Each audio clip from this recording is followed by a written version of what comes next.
What makes you tick? For a lot of us, that's a really difficult question to answer. And I think the reason it's so hard to answer is because we spend the major, vast majority of our lives trying to figure out how to ignore whatever it is that makes us tick, whatever it is that truly motivates us. And we've spent our lives ignoring that because we've been told that's the right thing to do. And once you hit a certain age or whatever, give up on your dreams and do all the right things and follow along in the system. And we've all tried to do that, some much better than others. Personally, I have completely sucked at doing it my entire 44 years of life, at conforming to the supposed twos of life and the system. I've always tried. I've gone in spurts, but I've been miserable doing it. Always feeling like you're kind of stuck in between two different worlds, right? Like the world that you want your personal world to be, and then the world that the world tells you that it has to be. And by the world, I mean society, friends, family, spouses, girlfriends, boyfriends.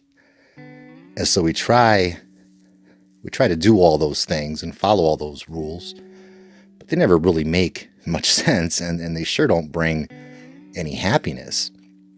And a year ago, right now, if I were to make this same exact video, it would make a lot of sense to a lot of people, but nobody would do anything because nothing really, really bad had happened yet. We were just kind of trudging along in the Trump economy and going through his first impeachment, So yeah, I should follow my dreams. Yeah, I really should do that, But things have changed in the last year, if you haven't noticed. And society as a whole, the entire society that we've been conditioned to follow as doing the right thing, has crumbled. It's gone. It's been torn down. There's some remnants left of it, but it's gone. It's just taken some time for the rubble to collapse and be collected. And that's just where we're at. So we're not going back to that. And like I said in a prior video, I don't think anybody wants to go back to that at all. So that's why we need to start figuring out, like, whatever you're doing right now, whatever job you're at or whatever, it's all going to change. It's all going to change soon. You're going to lose your job. It's just going to happen. I mean, there's a whole new direction of the world that they're trying to take it. And even if they don't succeed, they, meaning the ones running this agenda, even if they don't succeed, the world is still going to change, and we're going to run it, and we're going to make the right decisions for our own personal lives. But either way, it means major changes in the way that we think are coming. And it's fine, obviously, to trudge along and do what you need to do right now to make a living and do all those things. I'm doing it too, as best as I can.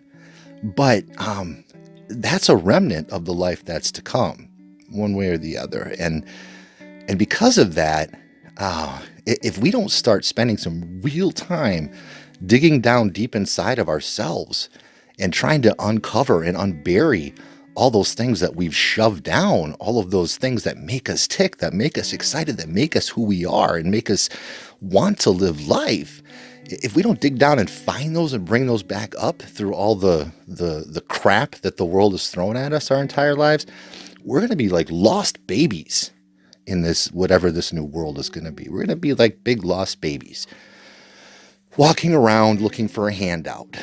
And that's exactly what they want us to be in this new society.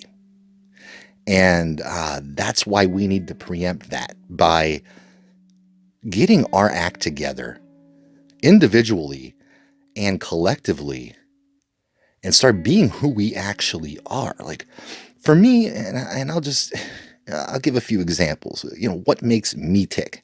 And I only do this to maybe kind of get you thinking about outside of your day-to-day life, like what might be buried inside of you that you might be able to bring out, that might be able to give you the life that you really want in this new world. And for me, the number one thing that's always made me tick since I was young is music. It was my passion. I started recording music when I was 13 or 14.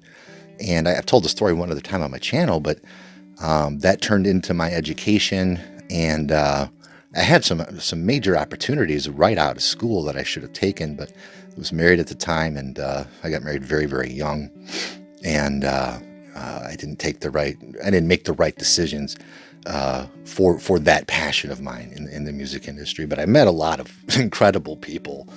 I'm not a name dropper, but I just met a lot of incredible people in this part of my life, and so. But I've always carried music through with me. I've always continued to record music, make new music. Believe it or not, I am a 44-year-old white rapper. If you haven't heard some of my music, I've always done rap, electronic music, and this is kind of what I don't know, what I got into and what I could do well. I'm not that great of a singer. I mean, I'm not that great of a rapper, but I'm a lot better of a rapper than I am a singer.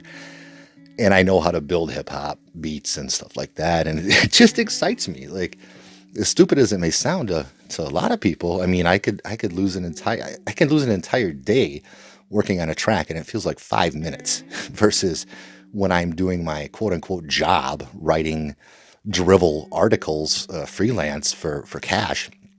A day feels like a week, because it's like pulling teeth, and it's not even a bad job. There's no stress to it. It's just boring. It's just, ugh. So yeah, I'm a writer for a living. And I complain. A writer for a living, and I complain about that. That probably sounds silly, but it's not my passion. Music is, and it's what makes me tick. It's what makes me who I am. But beyond that, it's like not just jobs and things like that, but like things that you want to create. I'm a creator. I'll create anything. I've painted. I've always just tried to express creativity. And of course, that's not everybody at all. You put me in front of a engine of a car, and I'll look at you like I'm lost. I haven't a clue what I'm looking at, where your talent and passion might be spending all day doing that. And you've always wanted to do that, but you keep going and doing this other stupid job instead. Well, those are the things that are going to matter, I think, for all of us. And more than that, like, what makes you who you are? What makes you tick as an emotional and spiritual person? For me, it always, my whole life has annoyed me when I've said this one other time, but when I meet somebody new and the first thing they say is, "Oh, what do you do for a living?" It's irrelevant. How about, who are you? Tell me about yourself, So I've never been somebody who identifies myself by what I do. What I do has always been irrelevant, completely secondary.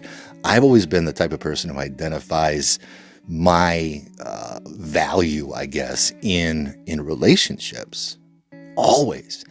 Whether it was when in my younger days I had a lot of friendships and then I got burned out on that, but it's always really boiled down to love and true closeness. And I'm at the point in my life now where it's like what you want, that true closeness with a small circle of people, or that one special person, and so that drives me. That's a force in my life that says, what do I want going into the future? Well, I want that.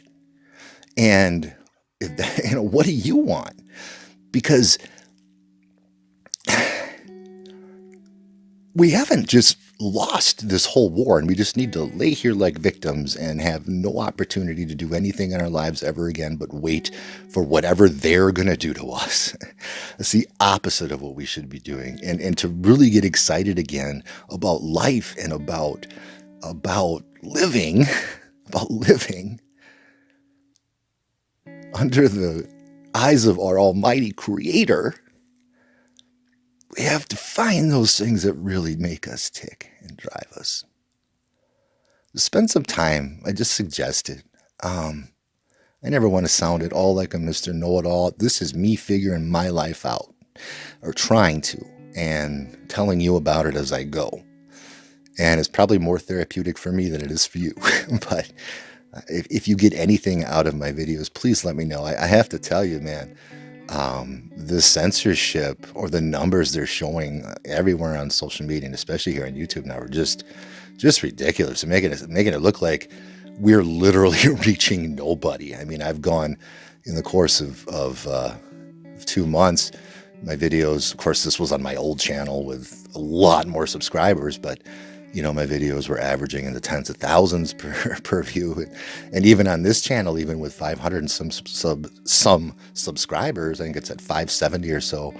Even in the beginning, even when it was at 100 or 200, when I restarted my channel after losing Beast System Revealed, I was still getting 5, 6, 1,000, 600, 1,000 views with only a couple hundred subscribers. And now I'm at almost 600 and I'm getting 10 views, 20 views, 2 likes, no comments, nothing.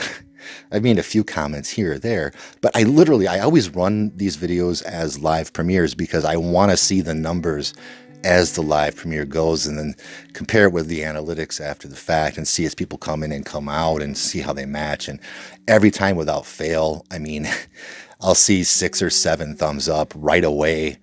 And then immediately they're gone, and then I'll go back up to like 4 or 5, and then it's back down to 2, and then it just stays at 2 forever. 2, 3, 4.